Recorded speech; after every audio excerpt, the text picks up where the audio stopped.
We're back. We are live in the Situation Room with Tsung Shu, who is the founder and CEO of Vight Aero, which makes flying cars. We're finally, well, it's VTOLs, vertical takeoff and landing aircraft, but basically flying cars. One of the big sort of refrains of the tech industry is like, "Where's my flying car?" We wanted flying cars, but instead we got 140 characters. And first of all, Twitter changed from 140 characters to 280 and now like basically unlimited. And second of all, we might finally be getting the flying car soon because of people like Vight. So Tsung, welcome to MDS. It's great to be here, Theo and Sophia. Yeah.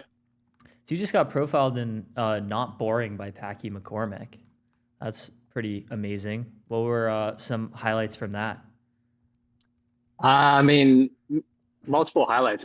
So like I think just in terms of the overall takeaways, like it's really about this reframe from flying cars. People think about them as just, oh, they're cool, and you can get places a little bit quicker. But really what we're doing is expanding the radius of everyday life, right? So you've seen that with historical transportation technologies like cars, even railroads. So basically what that means is instead of people normally commute about 60 hours on any given day on average across the population, right? So 30 minutes one way. And in a car, that's very limited when you live in a city that lets you go 10, 15, maybe 20 miles if you're in Austin or something, but it's much less than that if you're in SF or New York per hour. So what flying cars does and will do in the future is allow us to fly places 150 to 300 miles per hour or more, and that just lets you really expand that and your commute times. You can now commute 150 miles in an hour, 75 miles one way, or in the future like 150 miles one way in that 30-minute block, which is called sort of Machete's constant. So that's kind of like the high level takeaway, and it's something that people we don't think about because we're not used to. We just it's kind of this assumption and this constant we have of like of how far we can go on any given day. We're not thinking like, where could I go if I could fly at 150 miles per hour point to point, or even 300 miles per hour, right? So it's really just getting people to think about this in a different way. Yeah, for our SF guests or SF viewers, 75 miles is about exactly the distance from SF to Sacramento, so pretty big. And 150 miles is about exactly the distance from SF to Lake Tahoe. Yeah. So so in 15 years, being able to go from like here to Lake Tahoe in 1 hour, right? Like or Wow. less, or like in like 40 minutes, even like 40 minutes or so. And so you really start to think about, wait a sec, like a weekend trip starts to become a day trip, right? Like something, Hmm. so, and even less. So it's not even a day trip. It's just like, oh, I could just hop over there in half an hour, 45 minutes. And that really changes. And everyone growing up would probably most of us probably ended up getting a bike or a car or some other mode of transport where for the first time you went, wait a sec, like instead of just having to walk everywhere, I can actually like take this vehicle, and that allows me to actually like expand your personal radius, and that's what we want to do for many people. So, assuming we do scale this up massively and we do get the flying car finally, there's how many millions of cars are there in the US? Probably like, upwards of 150 million, I would guess. Um, and so, if you have this many flying cars in the sky, or even a tenth as many, that's like a lot of them. What other considerations will this bring up? Like, there will probably need to be some like like dedicated flight lanes, Yeah. some traffic laws. Like, what happens if one malfunctions and falls out of the sky? Seems more consequential than like a car crash. How are you thinking Yeah. about? Could they be autonomous too? Will they be autonomous to start? A lot of questions.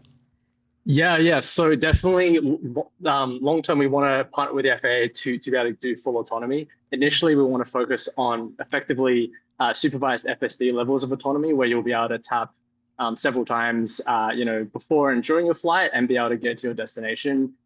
These will be pilot aids, so the pilot will be able to take over any point during the flight.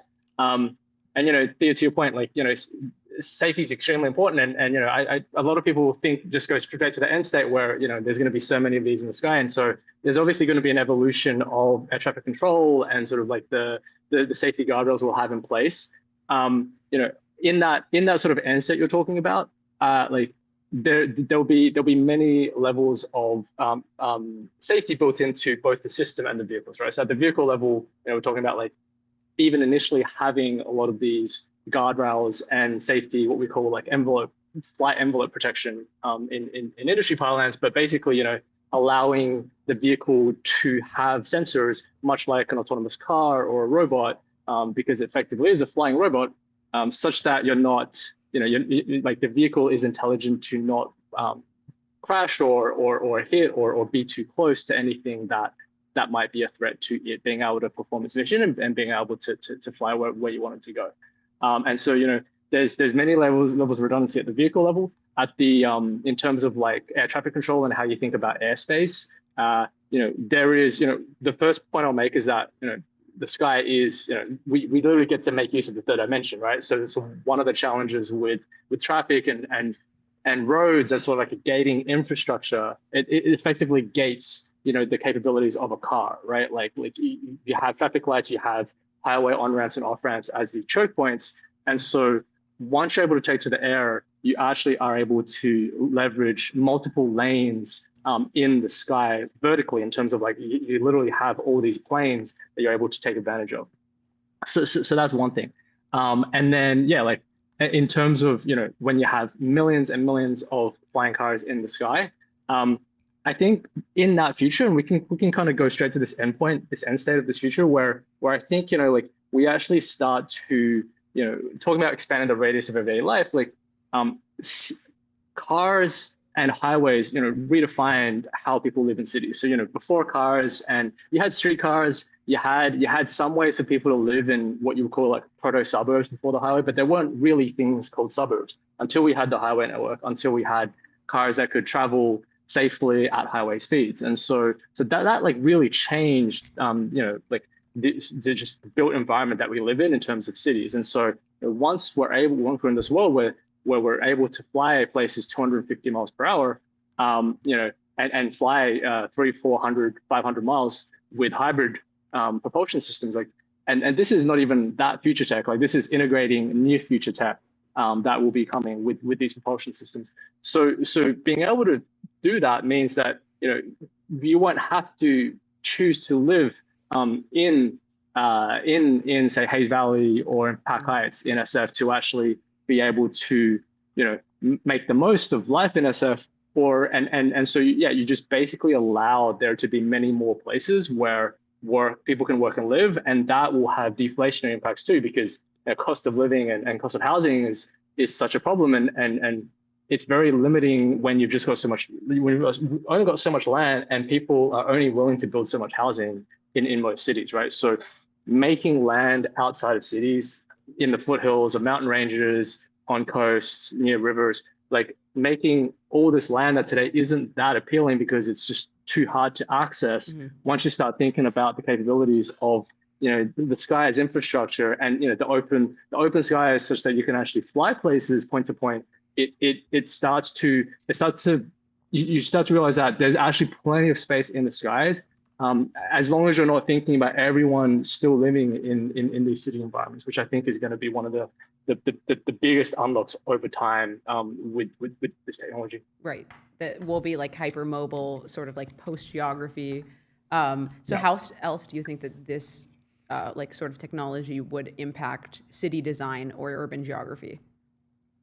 Yeah, so I think you've started to see sort of developments like CA Forever, and developments where you start to sort of stretch out where people might want to live and make these really more exciting places for people to live, where you could also have like actual people, like people making hardware and building high tech companies mm-hmm. outside of cities as well. And so I think in this future, we're going to see more distributed communities and distributed localities where you can more self-select into the types of communities that you want to live in, with like-minded people, with people that share similar interests. Like you've had people talk about this a lot. Biology obviously has talked about this a lot in terms of network states, and mm-hmm. and you've seen a lot of discussion around like charter cities and this type of thing, sea steading. And so really what's kind of missing from this sort of, as you say, Sophia, like sort of like post geography future is like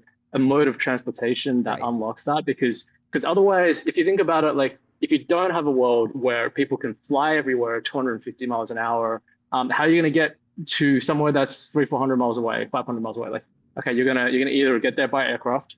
So now you have to go to the airport. You have to go through TSA. At the other end, you still got to jump in a Waymo or jump in a car and drive to where you want to go, right? So like now all of a sudden, you don't have this limitation on what I call in the piece, like, hub to hub transport, like aircraft and trains, because now you can actually you can go places from destination to from takeoff to destination without having to go through a hub, and hence like really slowing down your trip.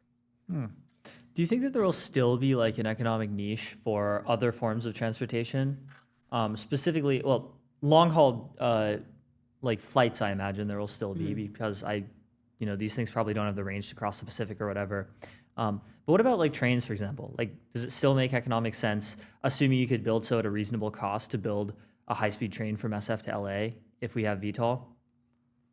Yeah, that's the question, right? Is the reasonable cost for that train network? And obviously, like we've been promised high-speed trains longer than we've been promised flying cars in California at this point. Although it's maybe not entirely true, because people have been having sci-fi visions of flying cars for a long time. But if you guys want, I can share real quick a chart from the piece that kind of helps like visualize this. But Yeah, otherwise, I can just kind of like production. Yeah, sure. Can we do it? Screen share? Screen share? Does that work? It'll take a minute, but so maybe we'll ask another question in the meantime. Okay, yeah, but yeah, sure. Well, so I'm really curious, like with VTOL, with these types of vehicles, like what would the initial deployment and rollout look like? So would it be adopted public sector first, private sector, like a mix? Would it be a partnership, sort of like Uber has with Waymo? What would that look like?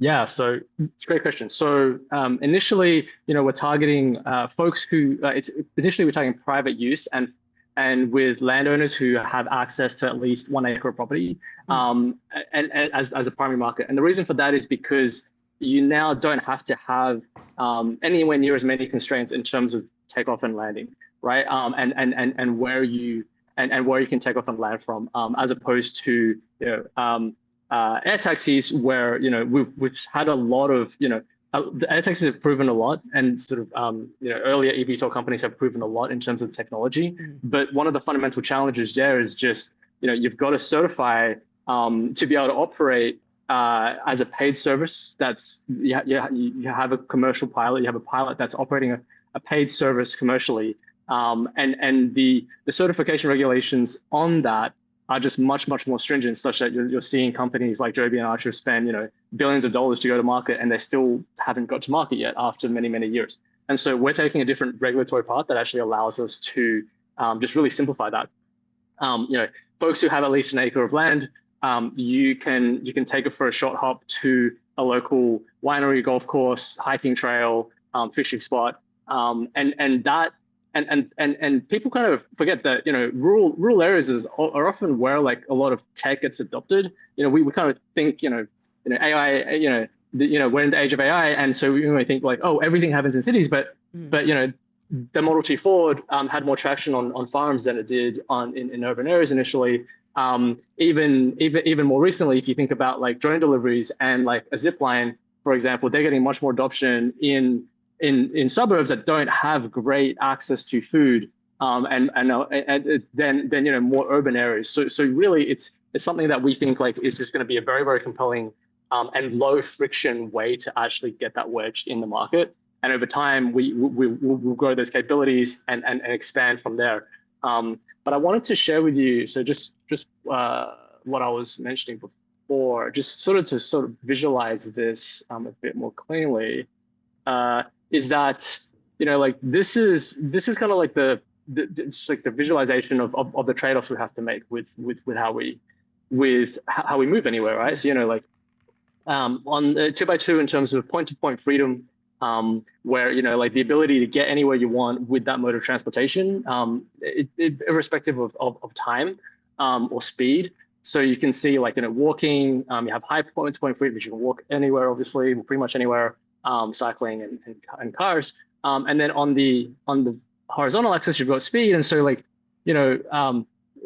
obviously like I've got quite a few modes of transport down here, but all of these transport modes are hub to hub in the sense that you have to go somewhere to take them, right? You have to go somewhere you have to go to the bus stop, train station, vertiport for an air taxi, airport, supersonic aircraft, or a starbase if you're going to take a 30-minute hop across the Pacific to Australia, right? Where I'm from. So those are fundamentally constrained because they don't have high point-to-point freedom.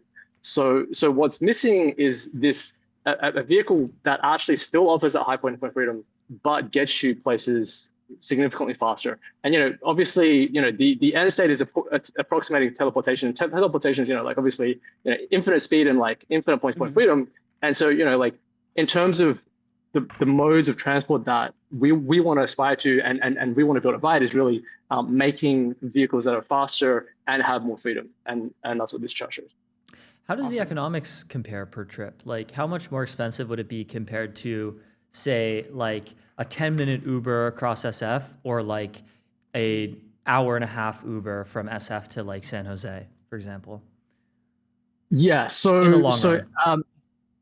So for sure. I'm just seeing how I close this. Okay, there we go. Yeah. So in terms of the long run economics, as we move into even before we're fully autonomous, like the cost, the operating cost is quite low, especially as pertains to electricity, right? So like the cost of electricity to drive your car from SF to, if you assume that you had a lane on the 101 that could get you to San Jose at like 150 miles per hour, your car would, and your EV would do that at pretty low efficiency for an EV, right? You just have a lot more drag at those speeds.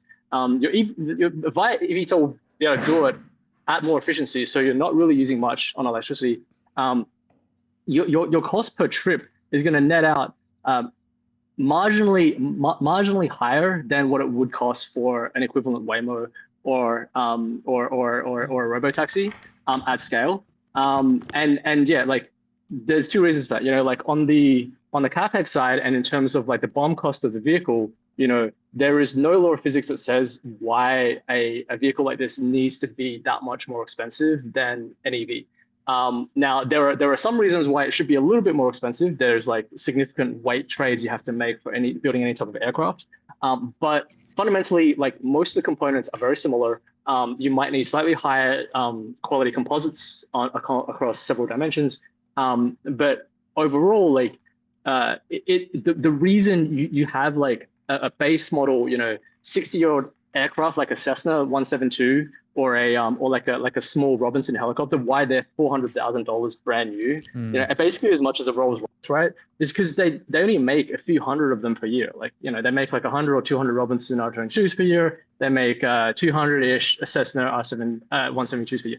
You don't get any scale economies. You don't get any process learnings. You don't get any efficiency, and you don't get any vertical integration. You don't get any risk taken in the production of those those vehicles. So at scale, we really want to be able to leverage and come down to a cost structure where we want to be under $100,000 and probably $75,000 for like a fourth gen aircraft, right? Like but to get there you have to scale, and to get there you have to but to scale, the problem for personal aircraft has been that they don't offer high point-to-point freedom, right? So you go and fly like if you fly a Cessna or like a small aircraft, you still have to go to the airport, you still have to plan, you still have to do a manual pre-flight checklist, you have to crank the engine, it might not start when you crank it, you might have to crank it again. It's just a very cumbersome manual process that doesn't have to be that way.